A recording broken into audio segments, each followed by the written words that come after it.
નમસ્કાર મિત્રો, ગુજરાતમાં આજથી ભારેથી અતિભારે વરસાદનો રાઉન્ડ શરૂ થયો છે. ત્યારે આજે રાત્રે, આવતીકાલે અને પરમ દિવસે એમ 3 દિવસ ધોધમાર વરસાદની શક્યતાઓ છે. એવામાં અંબાલાલ પટેલ દ્વારા આગામી 15 તારીખ સુધી છૂટાછવાયા વિસ્તારોમાં વરસાદની આગાહી કરી છે. સાથે 40થી 50 કિમીની ઝડપે પવન ફૂંકાવાની પણ આગાહી કરી છે. તો આજે રાત્રે ક્યાં ક્યાં વિસ્તારોમાં વીજળીના કડાકા ભડાકા સાથે ભારે વરસાદ પડશે, આ તમામ માહિતી વિશે વાત કરીશું. વિડીયોમાં આગળ વધતા પહેલાં જો તમે અમારી ચેનલમાં નવા છો તો ચેનલને સબસ્ક્રાઈબ જરૂર કરજો, જેથી અમારા આવનારા તમામ વિડીયોની માહિતી તમારા સુધી મળતી રહે. તો ચાલો શરૂ કરીએ આજનો આ વિડીયો. ગુજરાતમાં ચોમાસાની સક્રિયતા વચ્ચે જાણીતા હવામાન નિષ્ણાત અંબાલાલ પટેલે આગામી દિવસોને લઈને મહત્વની આગાહી કરી છે. રાજ્યના મધ્ય અને ઉત્તર ગુજરાત સહિતના વિવિધ વિસ્તારોમાં આજથી વરસાદી માહોલ જામવાની પણ પ્રબળ સંભાવના છે.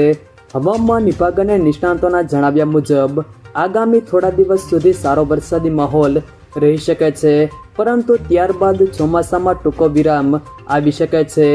આજથી શરૂ થનાર આ વરસાદી રાઉન્ડમાં મહીસાગર, પંચમહાલ, દાહોદ, છોટાઉદેપુર, વડોદરા, અમદાવાદ અને ગાંધીનગર જેવા વિસ્તારોમાં વરસાદ પડવાની પણ શક્યતાઓ છે. આ ઉપરાંત સાબરકાંઠા, અરવલ્લી, બનાસકાંઠા તેમજ પાટણના સમી અને હારીજ પંથકમાં પણ મેઘરાજા મહેરબાન થઈ શકે છે. દક્ષિણ સૌરાષ્ટ્ર અને દક્ષિણ ગુજરાતના કેટલાક ભાગોમાં પણ વરસાદી ઝાપટા પડવાની પૂરેપૂરી સંભાવના છે. આ વિસ્તારોમાં સારો વરસાદ થવાથી જળાશયોમાં નવા નીર આવવાની પણ પૂરેપૂરી શક્યતાઓ રહેલી છે. સાથે હવામાન નિષ્ણાતોના જણાવ્યા અનુસાર આગામી 14 અને 15 ઓગસ્ટ દરમિયાન હવામાનમાં ઉઘાડ નીકળવાની પણ શક્યતાઓ રહેશે અને મોન્સૂન બ્રેક જોવા મળશે. આ દરમિયાન બંગાળની ખાડીમાં નવી સિસ્ટમ સક્રિય થવાથી સંભાવના છે, જેની અસરો આગામી સમયમાં પણ જોવા મળશે. ઓગસ્ટ મહિનાના અંત ભાગમાં અને સપ્ટેમ્બર મહિનામાં રાજ્યમાં ફરી એકવાર ભારે વરસાદનો નવો રાઉન્ડ શરૂ થવાની પણ આગાહી કરવામાં આવી છે. આગામી 17, 18 અને 22 ઓગસ્ટ આસપાસ હવામાનમાં પલટો આવશે અને વરસાદી ઝાપટા પડશે. ત્યારબાદ ઓગસ્ટના અંતમાં નક્ષત્રના બદલાવ અને સપ્ટેમ્બર મહિનાની શરૂઆતમાં પણ ભારે વરસાદ વરસવાની શક્યતાઓ રહેલી છે. સપ્ટેમ્બર માસમાં રાજ્યમાં સારો એવો વરસાદ નોંધાઈ શકે છે. ગુજરાતમાં આગામી 15 ઓગસ્ટ સુધી હળવાથી મધ્યમ વરસાદની હવામાન વિભાગે આગાહી કરી છે. Low pressure, cyclonic circulation, monsoon trough, western disturbance જેવી વરસાદી સિસ્ટમ સક્રિય થવાથી રાજ્યમાં વરસાદનું જોર વધવાની પણ શક્યતાઓ છે. તેવામાં 12 ઓગસ્ટ સુધી ઉત્તર મધ્ય સહિતના જિલ્લામાં ગાજવીજ અને ભારે પવન સાથે વરસાદ પડવાની પણ IMDએ આગાહી કરી છે. ઉત્તર ગુજરાત સહિતના કેટલાક વિસ્તારોમાં ધીમી ધારે વરસાદી માહોલ સક્રિય છે. ત્યારે આગામી 10થી 12 ઓગસ્ટ દરમિયાન ગાંધીનગર, વાવથરાદ, બનાસકાંઠા, પાટણ, મહેસાણા, અરવલ્લી, સાબરકાંઠા, ખેડા, પંચમહાલ, દાહોદ, મહીસાગર, વડોદરા સહિતના અનેક વિસ્તારોમાં 30થી 40 કિમી પ્રતિ કલાકની ઝડપે પવન ફૂંકાવાની પણ સાથે વરસાદની આગાહી છે, જેમાં વીજળીના કડાકા ભડાકા સાથે દક્ષિણ, મધ્ય અને ઉત્તર ગુજરાત સહિતના જિલ્લામાં વરસાદની શક્યતાઓ છે. આગામી 13થી 15 ઓગસ્ટ દરમિયાન રાજ્યભરમાં હળવાથી મધ્યમ વરસાદની આગાહી છે, જેમાં ગાજવીજ સાથે રાજ્યના છૂટાછવાયા સ્થળોએ વરસાદી ઝાપટા પડવાની પણ હવામાન વિભાગે સંભાવના વ્યક્ત કરી છે. હવામાન વિભાગના જણાવ્યા અનુસાર બંગાળની ખાડીમાં વાતાવરણીય ચક્રવાત અને લો પ્રેશર એરિયા સક્રિય થયો છે, જે પશ્ચિમ તરફ આગળ વધી રહ્યો છે. આ સિસ્ટમ સીધી અસર હેઠળ ઉત્તર ગુજરાત, મધ્ય ગુજરાત, પૂર્વ ગુજરાત અને દક્ષિણ ગુજરાતના અનેક વિસ્તારોમાં 11થી 14 ઓગસ્ટ દરમિયાન હળવાથી મધ્યમ વરસાદી ઝાપટા પડે તેવી પણ સંભાવના છે. જો કે આ દરમિયાન સમગ્ર રાજ્યમાં એક સાથે ભારેથી અતિભારે કે સાર્વત્રિક પૂર જેવો વરસાદ પડે તેવી કોઈ મોટી શક્યતાઓ નથી, પરંતુ વાદળછાયા વાતાવરણ સાથે વાતાવરણમાં ભેજ અને ઠંડક વધશે. આગામી 4 દિવસ દરમિયાન રાજ્યના ઉત્તર, મધ્ય અને દક્ષિણ ભાગના કુલ 19 જેટલા જિલ્લાઓમાં મેઘમહેર જોવા મળી શકે છે. તેમાં બનાસકાંઠા, વાવ, થરાદ, અલ્હાબાદ અથવા અરવલ્લી, મહેસાણા, સાબરકાંઠા, પાટણ, ગાંધીનગર, અમદાવાદ, ખેડા, આણંદ, મહીસાગર, વડોદરા, છોટાઉદેપુર, ભરૂચ, સુરત, તાપી, નવસારી, વલસાડ અને ડાંગ જિલ્લાનો સમાવેશ થાય છે.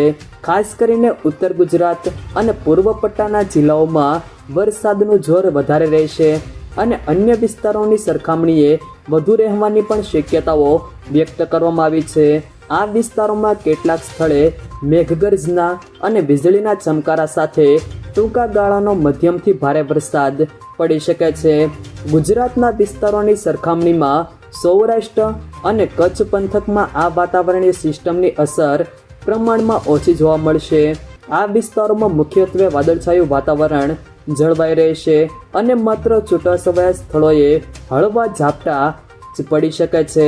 જોકે સૌરાષ્ટ્રના દરિયા કિનારાના કેટલાક વિસ્તારોમાં વાતાવરણમાં મોટો પલટો આવવાથી સ્થાનિક સ્તરે સારો એવો વરસાદ વરસી શકે છે.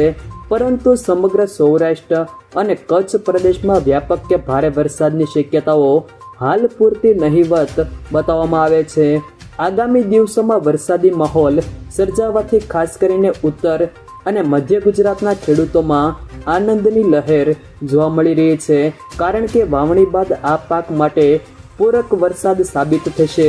હવામાન વિભાગ અનુસાર આજે રાત્રે અરવલ્લી અને મહીસાગર જિલ્લામાં ભારેથી અતિભારે વરસાદની શક્યતાઓ છે, જ્યારે વાવ, થરાદ, બનાસકાંઠા, સાબરકાંઠા, પંચમહાલ અને દાહોદ જિલ્લામાં ભારે વરસાદ થઈ શકે છે. આ ઉપરાંત કચ્છ, પાટણ, મહેસાણા, ગાંધીનગર, અમદાવાદ, ખેડા, આણંદ, વડોદરા, છોટાઉદેપુર, ભરૂચ, નર્મદા, સુરત, તાપી, નવસારી, ડાંગ, વલસાડ, સુરેન્દ્રનગર, મોરબી, જામનગર, દેવભૂમિ, દ્વારકા, પોરબંદર, જૂનાગઢ, ગીર સોમનાથ, અમરેલી, ભાવનગર, બોટાદ, રાજકોટ જિલ્લામાં છૂટાછવાયા સ્થળોએ હળવોથી મધ્યમ વરસાદ થઈ શકે છે. 11 તારીખના રોજ અરવલ્લી, મહીસાગર, દાહોદ, પંચમહાલ, છોટાઉદેપુર જિલ્લામાં ભારે વરસાદ થવાની પણ શક્યતાઓ છે. કચ્છ, વાવ, થરાદ, બનાસકાંઠા, મહેસાણા, પાટણ, સાબરકાંઠા, ગાંધીનગર, ખેડા, આણંદ, અમદાવાદ, સુરેન્દ્રનગર, કચ્છ, મોરબી, જામનગર, દેવભૂમિ, દ્વારકા, પોરબંદર, જૂનાગઢ, ગીર સોમનાથ, અમરેલી, ભાવનગર, રાજકોટ, બોટાદ, વડોદરા, ભરૂચ, નર્મદા, સુરત, તાપી, નવસારી, ડાંગ અને વલસાડ જિલ્લામાં હળવોથી મધ્યમ વરસાદ થઈ શકે છે. 12 થી 13 ઓગસ્ટ દરમિયાન અરવલ્લી, ખેડા, પંચમહાલ, દાહોદ, વડોદરા, છોટાઉદેપુર, નર્મદા જિલ્લાના ઘણા સ્થળોએથી હળવોથી મધ્યમ વરસાદ થઈ શકે છે, જ્યારે વાવ, થરાદ, બનાસકાંઠા, પાટણ, મહેસાણા, સાબરકાંઠા, ગાંધીનગર, અમદાવાદ, આણંદ, ભરૂચ, સુરત, તાપી, નવસારી, ડાંગ, વલસાડ જિલ્લાના કેટલાક સ્થળોએ, જ્યારે કચ્છ, મોરબી, સુરેન્દ્રનગર, જામનગર, દેવભૂમિ, દ્વારકા, પોરબંદર, જૂનાગઢ, ગીર સોમનાથ, અમરેલી, રાજકોટ, બોટાદ, ભાવનગર આ જિલ્લામાં છૂટાછવાયા સ્થળોએ હળવાથી મધ્યમ વરસાદ થઈ શકે છે.